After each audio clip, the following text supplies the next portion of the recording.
Next যে ব্যবহারটা আমরা যাব সেটা হচ্ছে ডাজন্ট। এই ডাজন্টের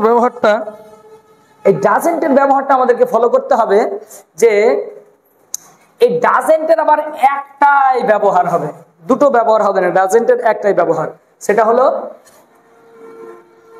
ডাজন্ট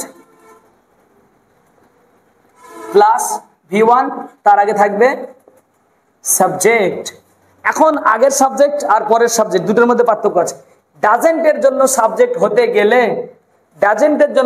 হতে গেলে আই, উই, ইউ বাতিল, এগুলোর আগে ডাজন্ট, এগুলোর পরে ডাজন্ট হবে না।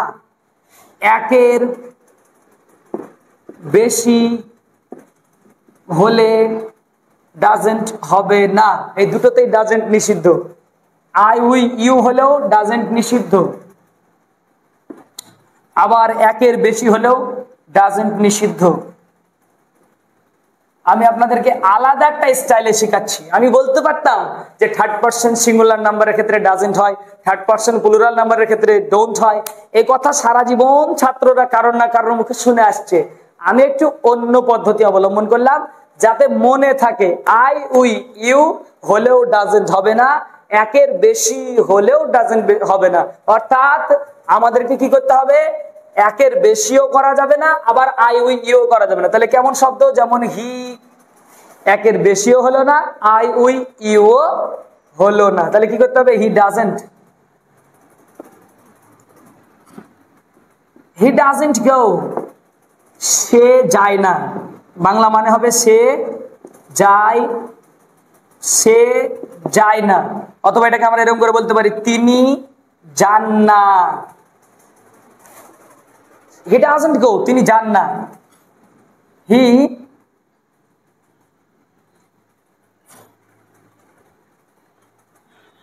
হি ডাজন্ট ইট রাইস, তিনি ভাত খান না, তিনি বিরিয়ানি খান না।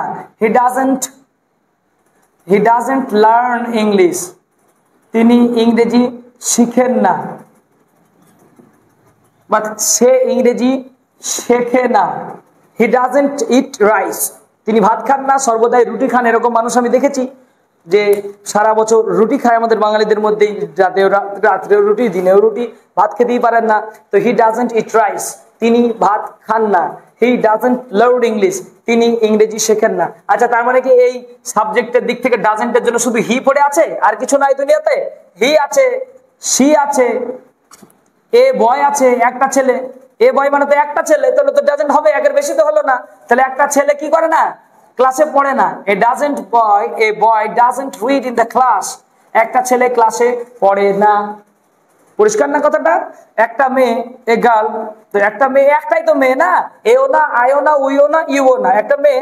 তাহলে একটা মেয়ের ক্ষেত্রে ডাজন্ট, একটা মেয়ে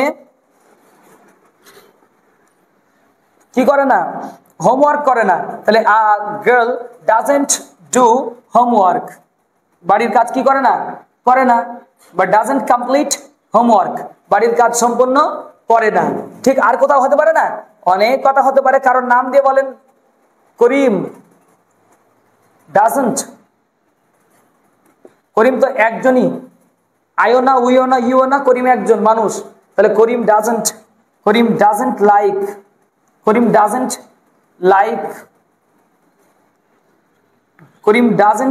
হিজ ফ্রেন্ড, করিম তার বন্ধুকে পছন্দ করে না। আগে করতো, এখন করছে না, এরকম কোনো কথা।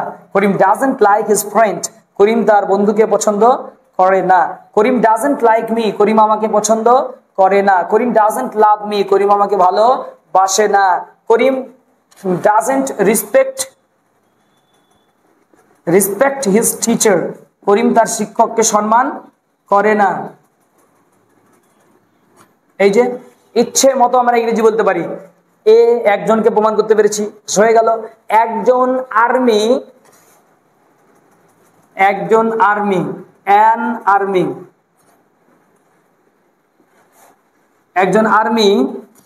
ডাজন্ট, দেখেন একজন আর্মি, তো একজন আর্মি ডাজন্ট স্লিপ, ঘুমায় না, in the morning. An army doesn't sleep in the morning, একজন আর্মি সকালবেলায় ঘুমায় না। এটা কি করে? সকালবেলায় সে দৌড়াদৌড়ি করে, মর্নিং ওয়াক করেন, বিভিন্ন কাজ করেন। তাহলে আমরা বুঝতে পারলাম এখানে এমন সাবজেক্ট লাগবে ডাজন্টের জন্য যে সাবজেক্টটা না আই হবে, না উই হবে, না ইউ হবে, আবার না একের বেশি হবে। আগের সঙ্গে পুরোপুরি বিরোধী, আগের পুরোপুরি আলাদা, পুরোপুরি অপোজিটটা হলেই ডাজন্ট হয়ে যাবে।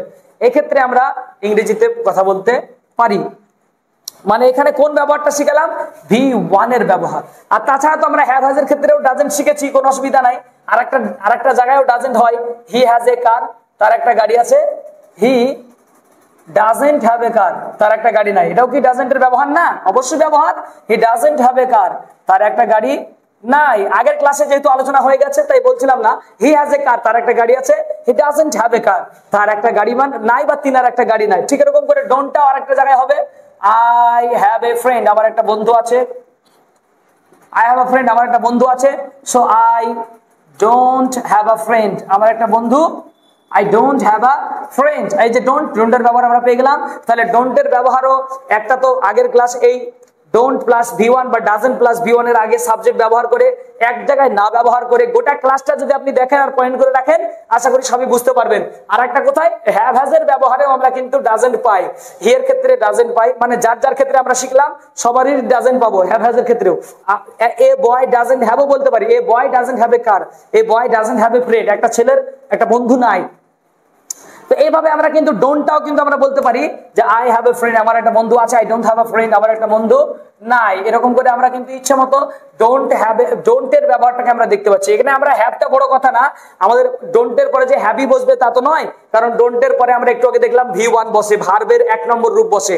ঠিক এরকম করে ডাজন্টের পরে ভার্বের 1 নম্বর বসে। ঠিক এরকম করে ডোন্টের পরে হ্যাভ বসে। ঠিক এরকম করে ডাজন্টের পরে হ্যাভ বসে। তাহলে ডোন্টের পরে হ্যাভ, ডাজন্টের পরে হ্যাভ, ডোন্টের পরে V1, ডাজন্টের পরে V1। আবার ডোন্ট যার আগে কোনো সাবজেক্ট না রেখে, ডোন্ট গো, যেও না, ডোন্ট সিট, বসো না, ডোন্ট ইট, খেও না, ডোন্ট ইট বিরিয়ানি, নাও, এখন বিরিয়ানি খেও না। এই যে আমরা পুরো ব্যাপারটা সুন্দর করে ডোন্ট আর নো আর ডাজন্টের যে ব্যবহারটা শিখলাম, এখন যদি আপনি ইচ্ছে মতো এই ব্যাপার নিয়ে ইংলিশে কথা বলতে চান, আপনি বলতে পারেন, নির্ভীক বলতে পারেন, কোনো রকম কোনো ভয় থাকবে না। নিশ্চিত বিশুদ্ধ ইংলিশ আপনি এই ক্লাস থেকে শিখতে পারছেন। আগামী দিনে আরো ক্লাসে আপনি বিশুদ্ধ ইংরেজিগুলো শিখতে পারবেন। আর যাই হোক, যদি বুঝতে কোনো জায়গায় অসুবিধা থেকে যায় আমাদেরকে জানাবেন।